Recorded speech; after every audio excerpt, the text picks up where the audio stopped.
Hello, hello, hello, and welcome to the 43rd episode of the Collective Spotlight. I'm your host, Danny Morales. I can't believe we've been doing this for 43 weeks straight with this. Really excited for what will eventually be our 50th show. But today, I am really excited to have somebody who's not just a creator, not just a writer. Obviously, he's super talented in general, but he also works as a co-publisher for a really great new publication that some of you may not have heard of before. With no further introduction, I got Tyler Chin Tanner. How are you doing, Tyler?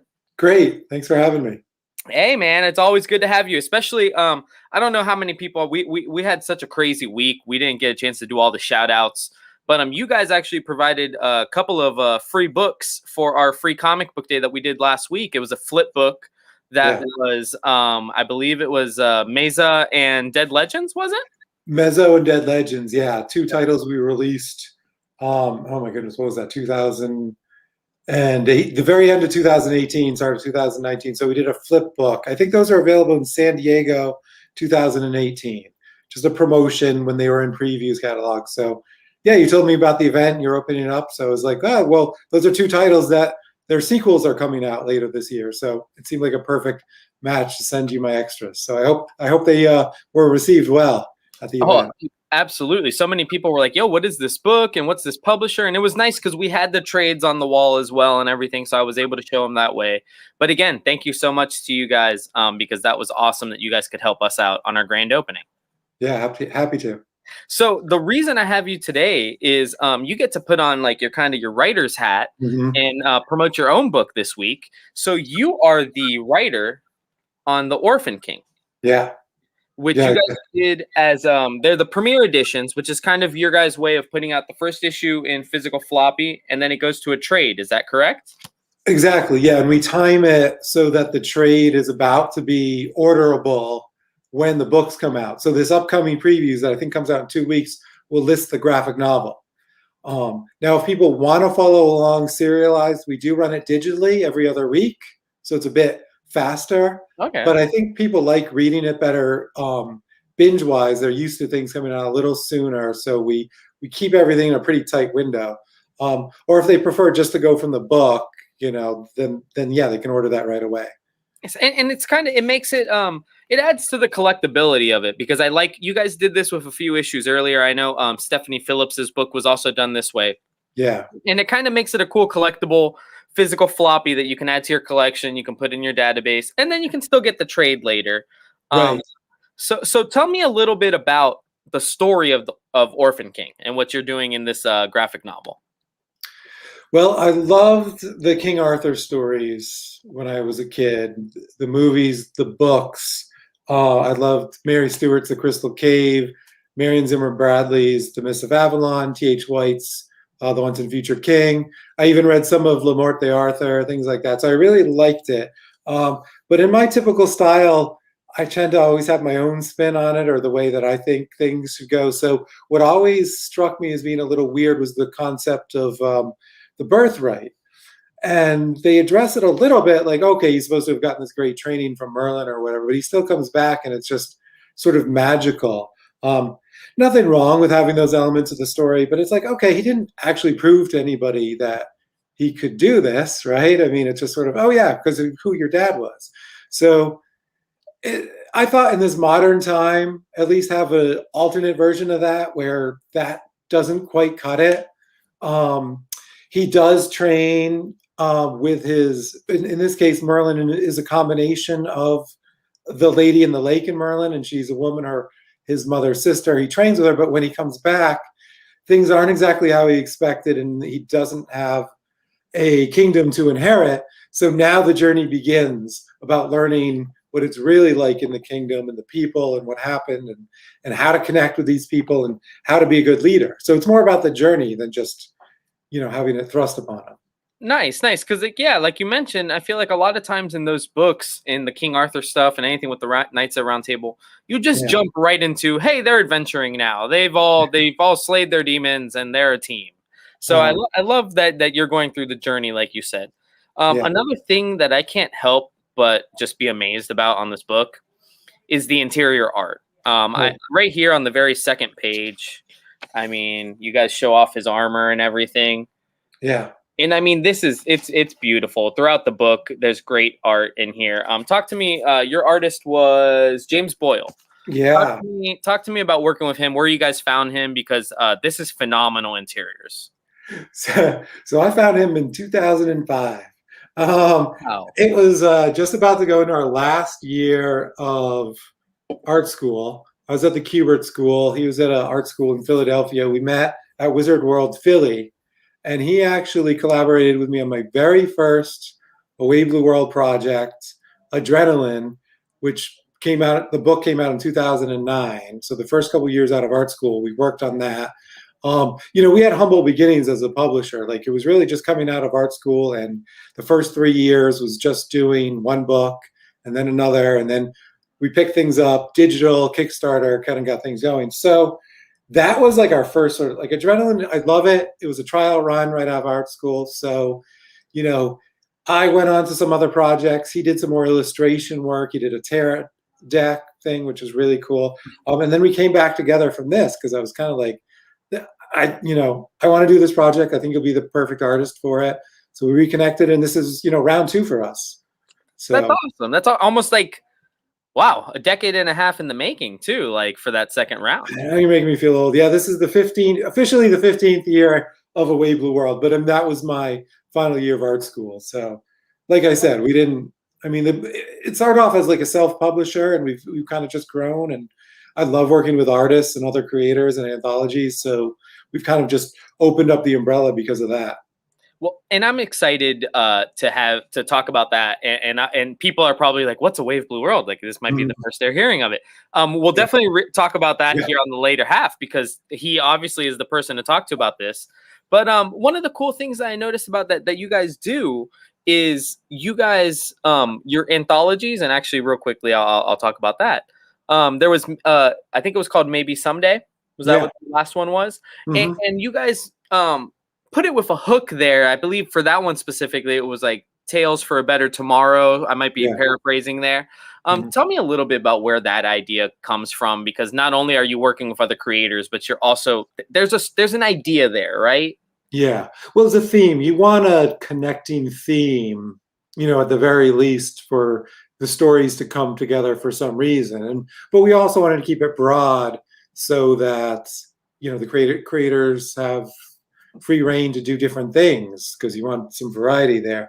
So the theme was, better stories of a brighter future, visions of hope, stories of promise, just because, I love, what do you call it? The apocalyptic, dark futures. I love, we dealing with terror. We had American Terrorists, which dealt with politics, like, what happens when things go wrong, because those are a warning. But I feel like the world has been so kind of dark and things like that, that readers really wanted something to lift their spirits, or to watch or to read, that are like, okay, there can be a good world out there. Hope will prevail. So that was the idea with Maybe Someday, which was the follow-up to All We Ever Wanted. So there was 2 Positive Vision ones, but that one came out this past year. Yeah. Yeah, and that's the reason I had to mention that, is because that's what put you guys on my radar. As I was doing the initial order, and I'm like, oh, who's this publisher? To me, it was, who's this new publisher? I didn't realize you guys have been doing it for so long. Well, that's fair, yeah.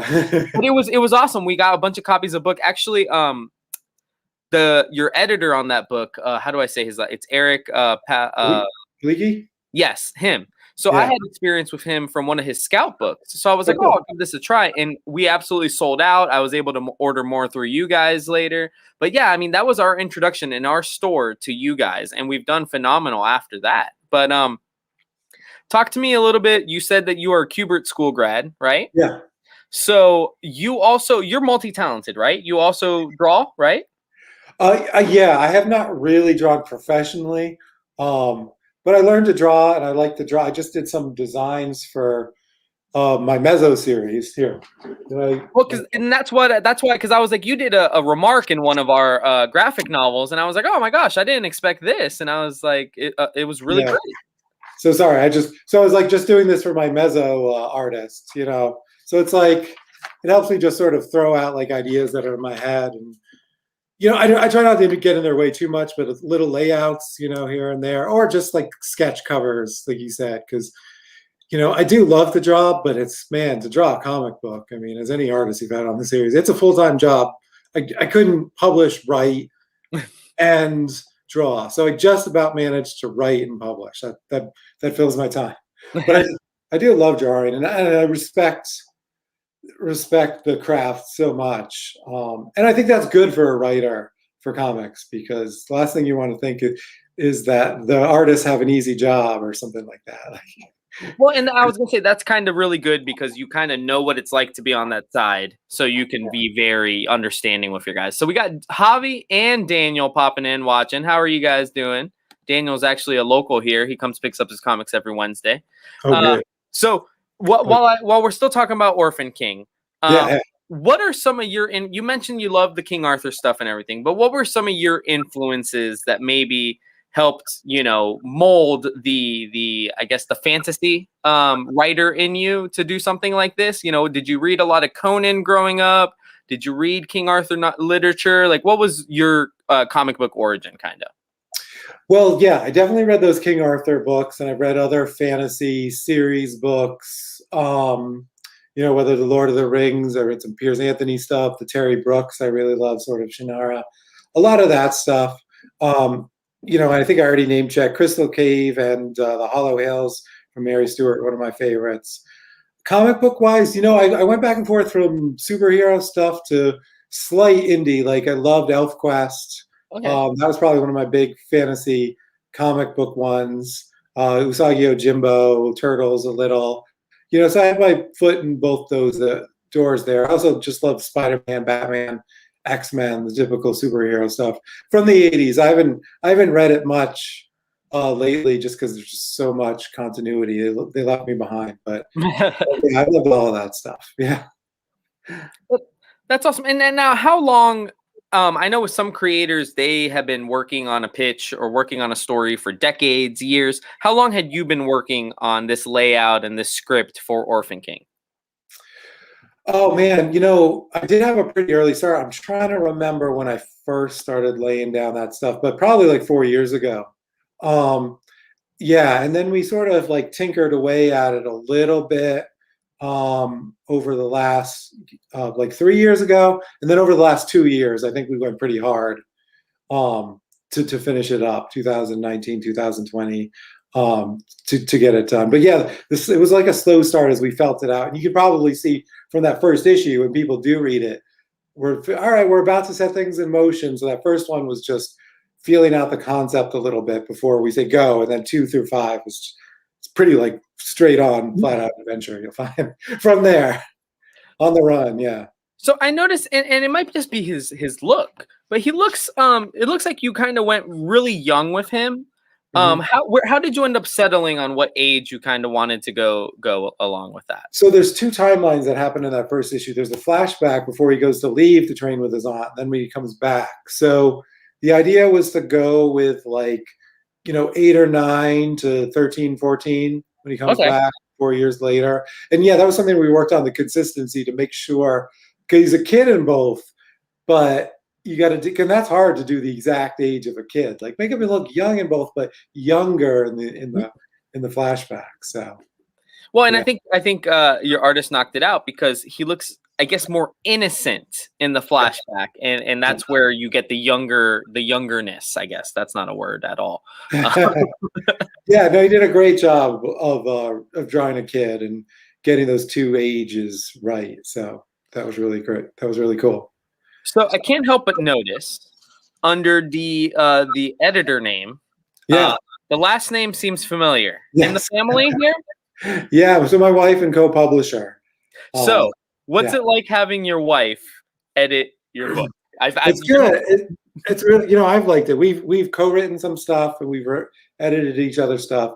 I know after 15 years of marriage, I know she's not going to go easy on me.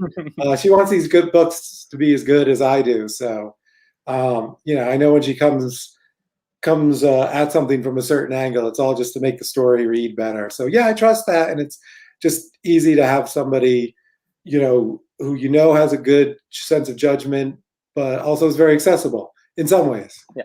Except for when we're trading off taking care of our kids. Yeah.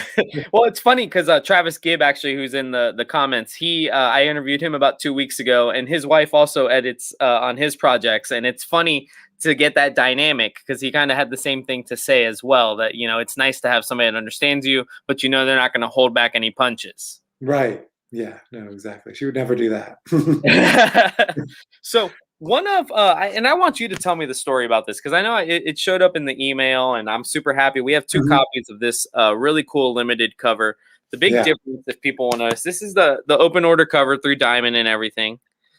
And then this was what you guys hooked us up with, which you see the smoke. And if you look closely, there's a little bit of blood splatter. But tell me a little bit about how you guys ended up with these 2 different versions of the cover. Yeah, so In-Hyuk Lee, great artist who did the cover for this. I mean, the interior artist, James, obviously is great, but to get someone like In-Hyuk Lee to do a cover was just amazing. I loved his work and stuff. So he actually turned it in just like that. So this variant cover, this exclusive cover, was how he turned it in. And I was like, my reaction was, this is a YA book. The audience is a little bit younger. Not to mention, he doesn't really go into bloody battle or anything. Yeah. So it wasn't quite the tone of the books. So I asked him to tone it down a little bit. And that became the regular cover. A little sunnier, not the blood on him or anything like that. So, but he let us use both covers. I think we made a deal that, it's just a little bit more to be able to use both.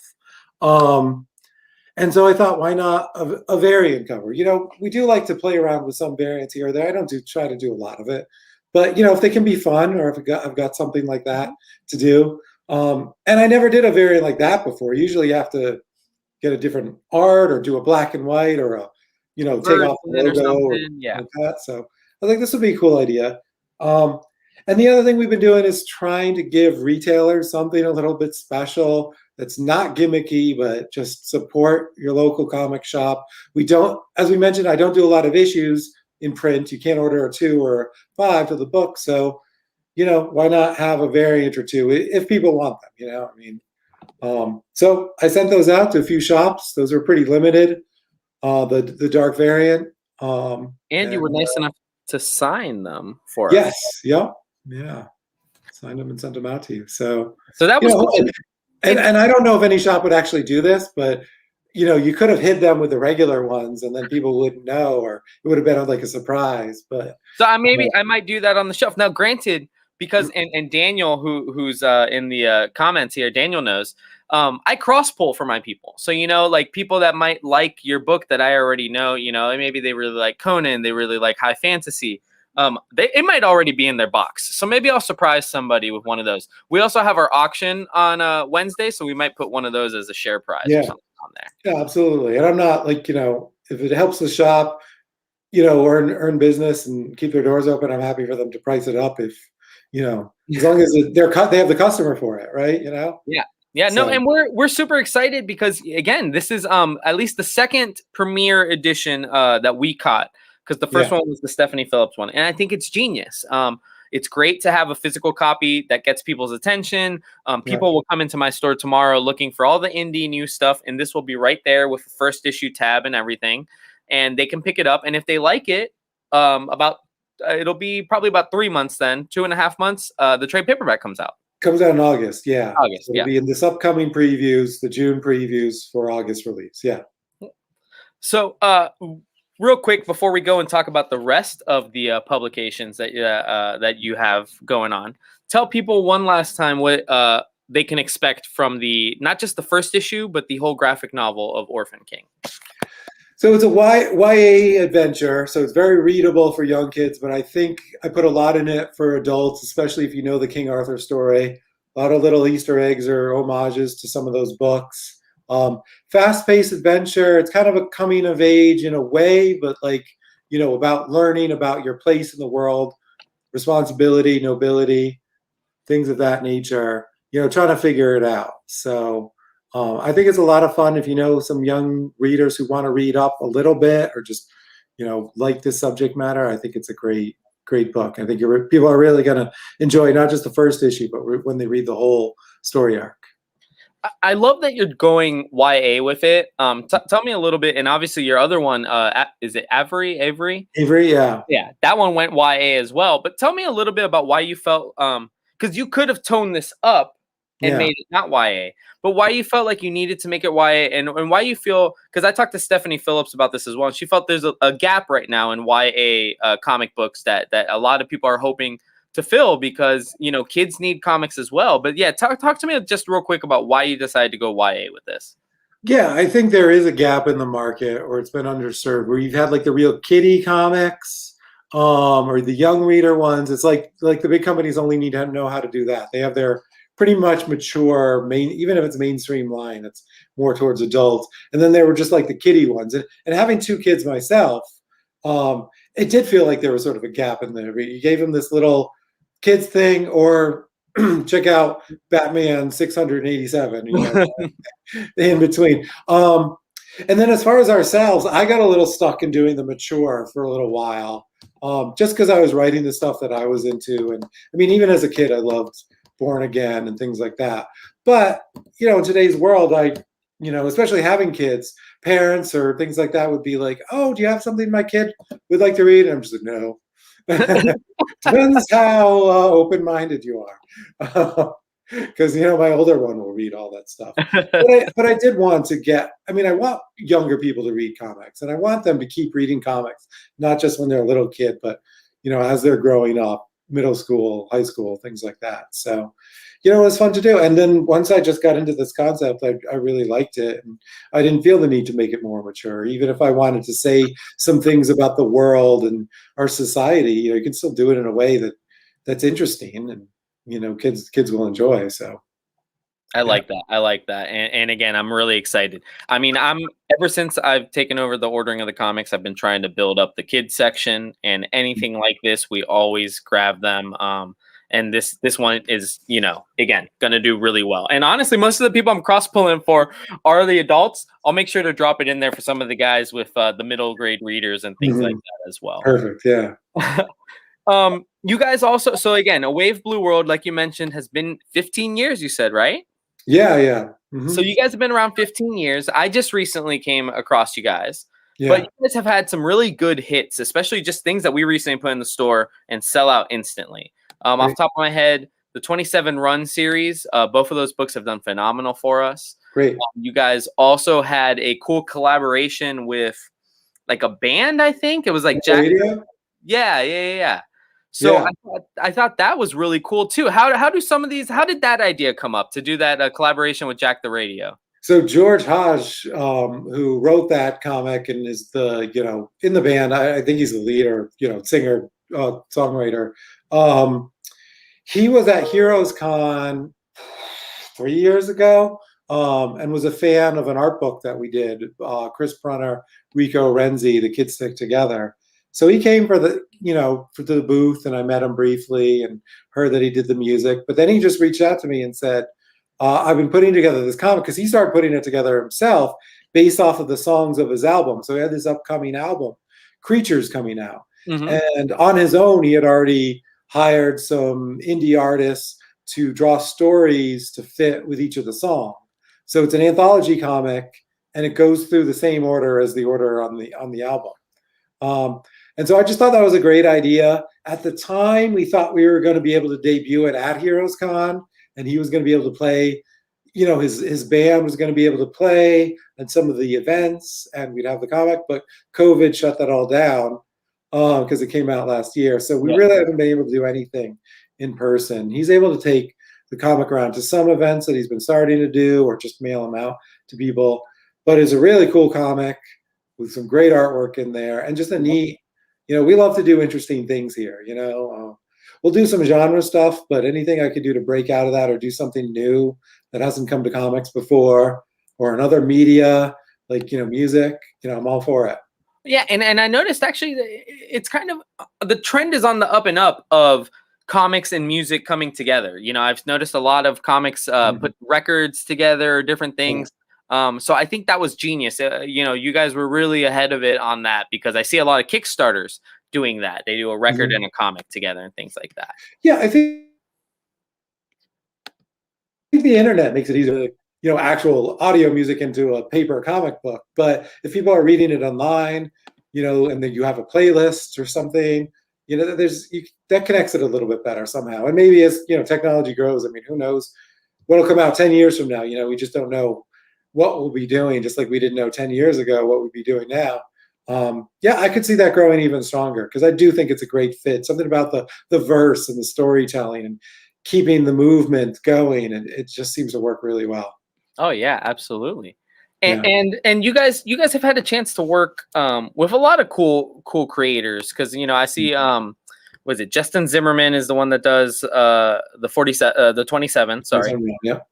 And then you guys also in the past, I saw on your website, you guys had worked, oh my gosh, I think her book isn't even orderable technically through you guys anymore. Marguerite Bennett.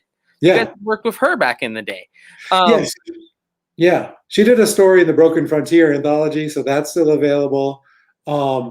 We did a very limited print run. I think it was only 400 copies of her Ghastly Tales. Ghastly Tales. We didn't steal Marvel's Strange Tales. That was 3 stories that she wrote for the same artist who was in the Broken Frontier that they did his story, and he's the one that did the Phantom of the Opera adaptation. So we know him. He's a Kubert student as well. So he comes out of the Kubert school being like, hey, I got these 3 stories that Marguerite Bennett wrote. I was like, yeah, I'm interested in that. I wasn't with Diamond at the time. Speaking of how you only became aware of us, we've only been with Diamond for like 2 years now. Oh, okay. So I just did a limited 400 print run comic book with these stories, and shipped them out directly to stores, much like I did with you here, or sold them on our website. I think we did like 20 signed copies with both Marguerite and Tommy's signature on it. And they went really fast, It was a little bit of a glut in the beginning to getting all 400 out, because that's a lot. But then all of a sudden, a couple of months later, you're like, oh yeah, they're all gone now. So well, I mean, she's got a phenomenal resume, with her Batwoman and DC bombshells and everything like that. So when I saw her name on your guys thing, I was like, oh my gosh, like, this is great. Right. And again, and even your guys because Dead Legends is another phenomenal book, and that's another creator owned project you guys have. I could honestly name them all, and they're all good. But you actually, so you have written other creator owned things over there other than Orphan King. Yeah. Want to go ahead and name them off, what you have over there? I know you did Love and Lost, or was it Love and Lost? Yeah. Yeah. If I do them in order, I wrote the first book that came out, Adrenaline. That was based off of my experiences in Africa as a teacher, climbing Mount Kilimanjaro, doing some things there. And I was trying to tie in social issues with tourism and things of that nature. So I wrote that. American Terrorist was politics in the U.S., protest and revolution. That was a graphic novel with Andy McDonald. Then I wrote my own anthology, Loved and Lost. That's 9 stories that I wrote them all myself, worked with a different artist on each one. Okay. That has a weird hook line, because it's the relationships that don't always work out, the Loved and Lost, which sounds like a weird thing to try to like sell to people, but they're really interesting stories, and people that do read it love it. Because most of the relationships we're in don't work out, or even if they do, there's a lot of struggles, and I think you can learn about that. So I don't know. And I also just got sick of this whole happily ever after. Right? So that was a lot of fun. I did like doing that. I took a break for a little while, was doing just the single stories in the other anthologies. Like I have a story in Deadbeats, story in All We Ever Wanted, Broken Frontier, etc. And then my next long series was Mezzo. That came out. So yeah, that was January 2019. So it's been a couple of years now, right? So yeah, 2 years ago. Yeah, 2 years. Yeah. 2 years. Yeah. So the volume 2 is just about ready to come out. We've been working on it a while. That's this one right here, and there was a flip book for it. Yeah, so we're working away on that now. That's Maya-inspired or Mesoamerican-inspired fantasy. The co-creator and I, Josh, and now Val Rodriguez is working on it. We want to do a fantasy tale that was a little different than what we just talked about, Orphan King or Game of Thrones or something that. So we found inspiration in the Mesoamerican history of the Mayas, Aztecs, to tell this fantasy, which other people have started doing now too, which is really interesting. I've been seeing Helmet Green Castle and a couple other. Yes, which Helmet I Green think it's a Castle. great lore to pull from. So Exactly. And that's actually what I was going to say. I'm excited that now, we got your first volume of Mezzo in, then Helm Mhm. Great Castle came and kind of Mhm. got a lot of people excited. And now we can get more Mezzo. And Yeah. there's a lot of people. And me as a Hispanic American, I'm excited anytime Aztec stuff, Aztec lore can be put in a Mhm. comic book. So I'm excited for everything you got coming out. Yeah. Thank you. Yeah, so that volume 2 of that'll be out, and then you mentioned Deadbeats 2 is coming out as well. So, again, people who read those flip books, hopefully they're up for trying volume 1 and 2. Oh, And absolutely. And is there anything else you guys are working on that you can talk about other than those things? yeah, sure. So we just had, as we mentioned, Avery and 27 Run Crush came out in the spring. Um, Embodied, the anthology, that was a combination of poetry and art, which is really interesting. That just came out. Orphan King. Then Deadbeats 2, the sequel to Deadbeats, is coming out. Dead Legends 2 is coming out. No relation, just happen to have 2 Dead titles, so we figured October was a good timing for that. Yeah, I think Um, that'll work. yeah. Speaking of not sticking to YA too much, Bloody Hell is a World War I Viking crossover. That was kickstarted a couple years ago. That looks sick. You're gonna love that. I'm excited for that. That's awesome. Yeah, that'll be out in November. And then next year, yeah, a couple more YA titles, Mezzo 2, and then I'll do more Orphan King and Mezzo. Those will be my 2 running series. And then I got a couple other YA and even a middle grade and, working on now too. So Right. excited to keep that and the anthologies will keep on going. So people that end up loving Orphan King, there is opportunities for more Orphan King after the first volume? Yep. Yeah, we're definitely going to do a few more because there's this whole lore that I'm sort of like rebuilding in a new way. So, I don't name them exactly the same, but for those who love Lancelot and Guinevere and even some other, mythological characters, they'll pop their head in. So I think it's a lot of fun, a lot of room to go in some neat directions with this storyline. So I'm excited. That's awesome, man. I'm glad we have plenty of copies to hand out to our customers, and I'm glad they're signed. Mm-hmm. So thank you again. So again, guys, the book is Orphan King #1. It is technically a premiere edition here because it'll go straight to a graphic novel. Now there is info in the back. I think it's in the back. There's info somewhere on here. It tells you how you can get the other issues if you want to get them right away, if you're impatient like me. But we have these in the store also. Yeah, there it goes. It was like the second to last page. And so you had to get the book and then how to follow the digital issues. If just because I didn't, I don't want people to get too mad if for some reason someone didn't like having to buy the trade or something. Yeah, well, they're like, oh man, why do I gotta wait so long now? So right, yeah. We'll have them in store tomorrow, signed and everything. I got a couple copies left, and I'll have a couple of these sprinkled in there. The cool Inhuck Lee dark cover, as I'll call it. Mm-hmm. So thank you so much, Tyler. Tell people where they can find you and the publication on social media. So our website's the easiest because I cut that out into 4 letters, awbw.com. But on the other social media, just A Wave Blue World. Sorry, I made it complicated. Like I said, was still in art school. Didn't know much. Started my company. I love the name, but it's complicated. It's a great name. Yeah, thank you. And also after a show, I gotta talk to you about where I can get a cool shirt like that because I need that shirt. Yeah, well, once we get conventions back on, I'll have these at booths. But yeah, I can send them out. Awesome. Well, thank you so much, Tyler. Again, the book is Orphan King. Check it out in comic stores everywhere or through Wave Blue World's website. Good luck with the book, Tyler. I know it's going to do great. Enjoy the rest of your week, man. Enjoy release week. Thank you. Thanks so much for having me on. Take it easy, man. You have a good one. Bye. So that was my guest, Tyler Chin Tanner, who is the writer and co-publisher, the writer of Orphan King and co-publisher of A Wave Blue World.